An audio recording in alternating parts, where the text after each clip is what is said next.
నాకు కాంగ్రెస్ పార్టీకి అవినాభావ సంబంధం ఉంది అనేటటువంటి అంశాన్ని ప్రజల మధ్య ప్రమోట్ చేసే ప్రయత్నం చేస్తున్నారు.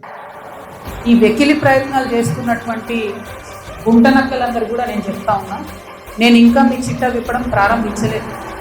ఓన్లీ టాస్ వేసిన అంతే. ఆ టాస్కే ఇంత భయపడితే ఎట్లా మీరు?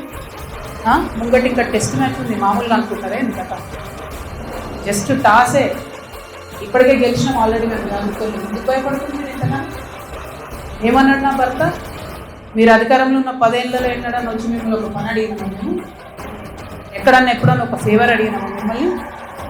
ఒక్క విషయంలో అన్న అవుట్ ఆఫ్ ద వే పోయి ఏ ఒక్క మంత్రితోని కానీ, కేసీఆర్ గారితో కానీ, కేటీఆర్ గారితో కానీ, హరీష్ రావు గారితో కానీ, నా భర్త కానీ, నేను కానీ ఏమన్నా ఫేవర్ తీసుకుని ఉంటే చెప్పండి, దమ్ముంటే చెప్పండి. ఊరుకుంటుంటే తమాషాలు చేస్తున్నారు. మీరు వెకిలి ప్రయత్నాలు మానుకోండి.